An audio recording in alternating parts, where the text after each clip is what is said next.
Salam dostlar. Bugün yine bir dengleme sorusu çözelim. X kvadrat koşmak x katnaşan x plus 1'in kvadrat dendir 3 olsa x neçe denir diye. Yani x'in bakasını tapmamızı isteyen. X var da hiç ile zat vermendir bir de demek x'i biz hakiki sanını kabul edeceğiz. Yani x hakiki sanının elementidir. Hakiki sanlar köplerinin elementidir.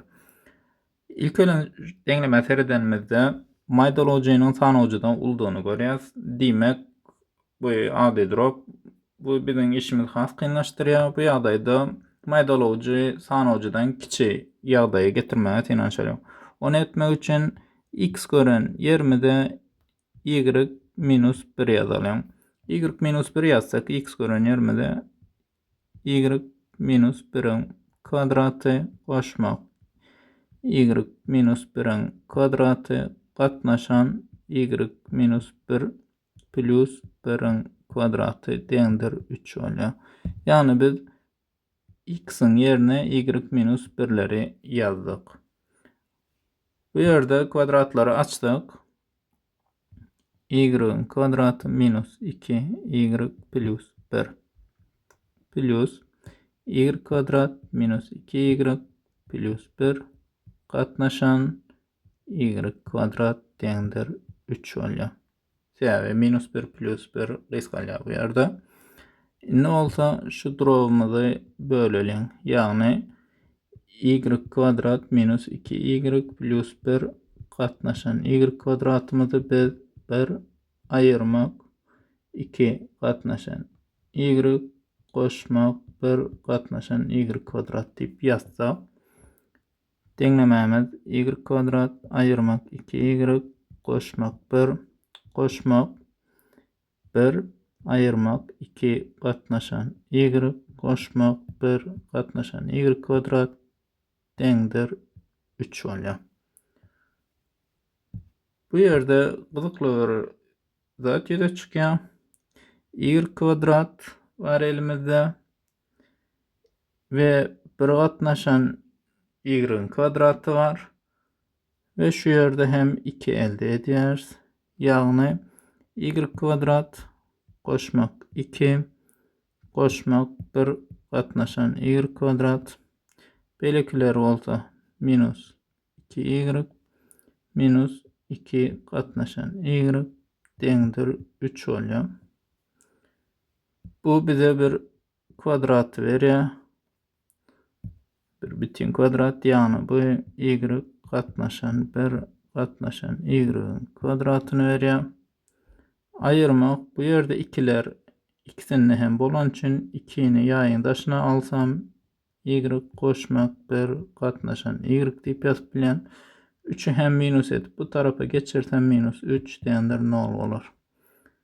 Şimdi yeni bir ütköşmeye değinmen yani y koşmak 1 katnaşan y gören yerime a deysem bu yadayda denlememiz a'nın kvadratı ayırmak 2a ayırmak 3 dendir 0 olur. Bunu köpeldicilerine dargatsam, köpeldicilerin görünüşü şeklinde yazsam a ayırmak 3, köpeltmek a koşmak 1 dendir 0 olur. Bu yerden a dendir 3 ya da a dendir minus 1 elde ederiz.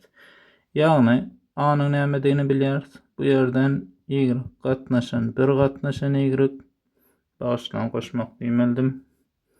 Dendir 3'e den ya da y koşmak 1 katnaşan y'imiz minus 1'e den.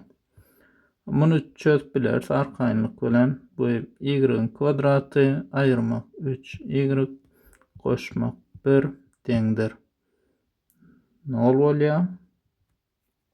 Bu tarafta olsa y'nin kvadratı koşmak y koşmak 1 dendir 0 oluyor. Bunların ikisi hem ikinci dereceden denklemeler. Bu denklemeleri biz diskriminant yolu bilen çözüp biliriz. Yani birinci denkleme için, buna da ikinci denkleme deysek, birinci denklememiz için şeylem denklemeni yazalım ilk bilen 3y koşmak 1 dendir 0. Bunun diskriminantı dendir b'nin kvadratı yani 9 ayırmak 4 köpeltmek 1 köpeltmek 1 ve 5'e den Demek y birim minus b yani plus 3 oluyor. Koşmak kökün içinde diskriminant yani 5 katnaşan 2a'dan 2 oluyor. Yani y birin bahasını taptım. Y 2'nin bahası olsa 3 ayırmak kvadrat kök 5 katnaşan 2 oluyor.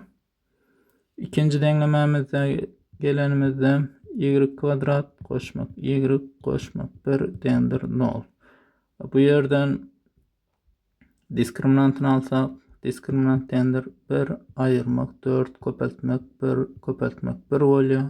Bunun bahası minus 3 eden ve noldan kiçi oluyor. Diskriminantımız noldan kiçi olsa bu yerde hakiki kök bolmayadı. Şol sebäpli bunu çözmeye devam etmeyen. Yani bu yerden hiç kök yok. Yani çözüwe boş köklük oluyor. Biz bu yerde 2 tane y bahasını taptık. Bir de x'in bahaları gerek. X'imiz olsa y ayırmak 1'e dendi.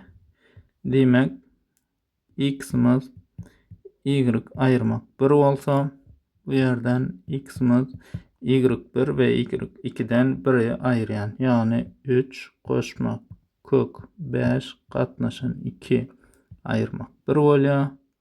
Bu hem 1 koşmak kök 5 katnaşan 2 ve x'in birinci kökü oldu. İkinci kökümüz olsa 3 ayırmak kök 5 katnaşan 2 ayırmak 1 oluyor.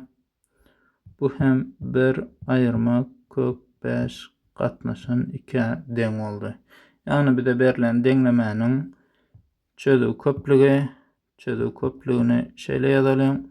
1 ayırmak kvadrat kök 5 katnaşan 2 ve 1 koşmak kvadrat kök 5 katnaşan 2 oldu. Sağ olun.